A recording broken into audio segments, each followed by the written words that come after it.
Yes, I still buy DVDs.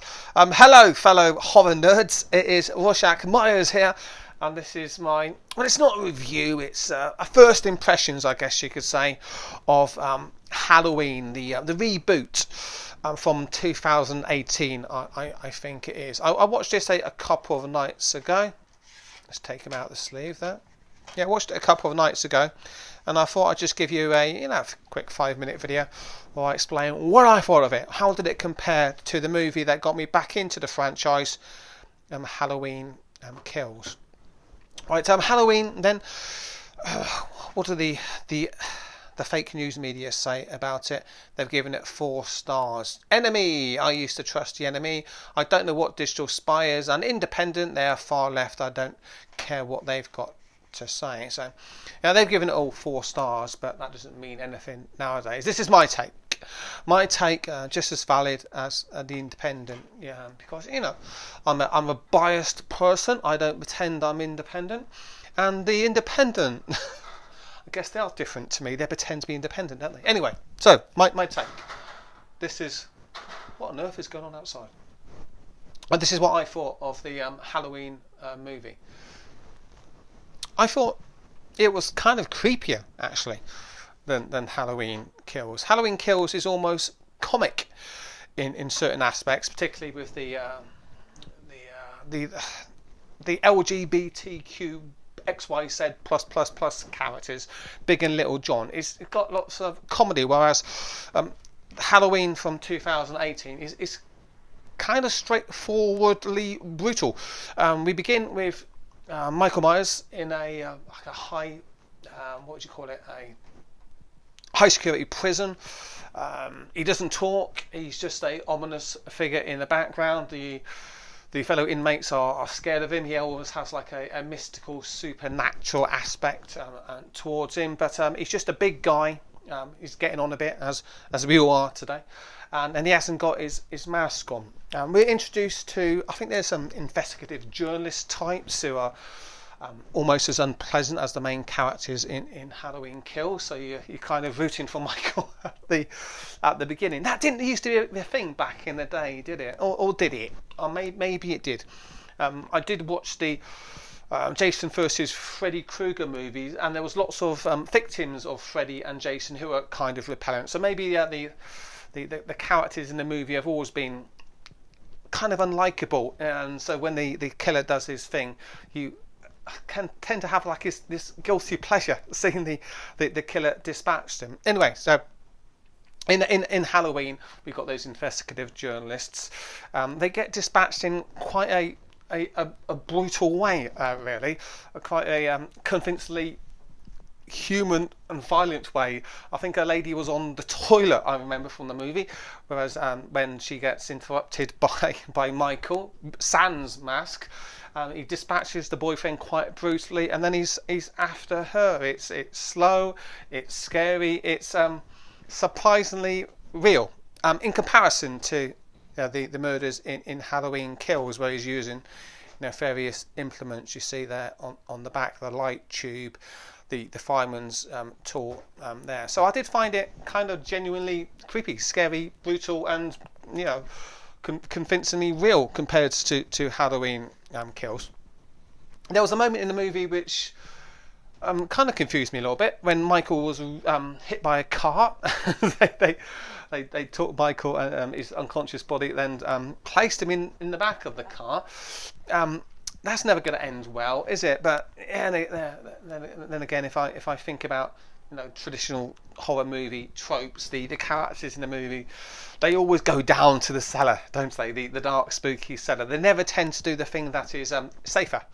They don't keep safe in horror movies. So maybe thinking about that situation in a little bit more detail, putting an unconscious Michael Myers in the back of your car, assuming that it's going to be okay, that he's just going to stay asleep, is something that horror movies have always done. Come to think of it, the Jason versus Freddy movie, they did a similar thing. They stuck, I remember Jason in the back of a car when he was asleep. They kept injecting him with drugs, thinking he's not going to wake up. Guess what? He woke up. So yeah, maybe that kind of makes sense if I look back and think about the horror movie tropes. So the movie as a whole, then first impressions were it's a bit scarier than Halloween Kills, which was a little bit funnier, a little bit less serious. The murders in Halloween were brutally real. there was not so many moments of guilty laughter to be found in Halloween. So I guess if you're restarting the franchise to make it deadly serious, to not take the mickey out of the main character is probably the way to go. Then have a laugh with Halloween and Kills, with Big and Little John, and then I don't know what they're going to do in Halloween Ends. I hope they don't use it as a bad metaphor for the Me Too movement, which, let's face it, what is the Me Too movement other than aging Hollywood celebrities trying to get a little bit of a cash now that their looks have worn out? And I'm siding on the Epstein and Weinstein side here, but the Me Too thing, where you're only allowed to see it in terms of good guy female victims and bad guy tribal Hollywood producers, it's not convincing to me. There's a deal made. The ladies made a deal with the devil. In this modern world, the ladies doing the deal with the devil, they want to get paid twice, once at the beginning of the career and once at the end. So hopefully Halloween Ends doesn't turn into that, because that would be kind of stupid, low IQ, and no, we just want Michael to run rampage, and maybe let Jamie Lee do her empowered woman thing and take out Michael, but not really. Leave it at an opening at the end. It would actually be nice if she fails completely, but I guess women aren't really allowed to fail completely in movies nowadays, are they? Anyway, I was talking about Halloween Ends there, wasn't I? And this video is supposed to be about Halloween from 2018. So do I agree with the discredited people at The Enemy and The Independent? Would I give it a 4 out of 5 star rating? Yeah, I probably would, actually.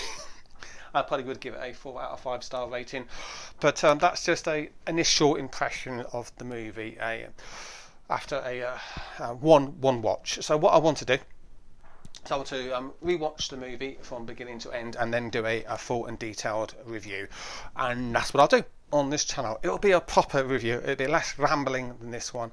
I'll write a few points down, and I will return on the Cult of Michael Myers with a full and detailed review of this movie. But my first impression after watching it just the one time, I'm kind of serious. Not as much fun as Halloween Kills, and in terms of the definition of fun, I mean like laugh out loud, guilty pleasure kind of fun. It was more of a traditional creepy old horror movie. It was good. I enjoyed it, but I'll come back later and I'll give you a full and detailed review. But that's it for me, I think, for the time being. Thanks for checking out the vid. Please like and subscribe to the channel if you'd be so kind. If you want some more Michael Myers related stuff, it's not going to be just movie reviews. It's going to be all kinds of wackiness popping up. I'm just experimenting with this new camera angle. Got 2 hands spare here. I can do all sorts of things, get up to all kind of mischief. I've got a mask coming in the post. I've got my own Michael Myers mask coming in the post. That'd be fun. I'll review that one over the next coming days, depending on the good people at the Royal Mail. Hopefully they're not off with the Megatron variant. But and I've got something else coming as well, which I can review with this new camera angle. So that's it for me for the time being, guys. Thanks for checking me out. Take care. I'll catch you all later. Bye.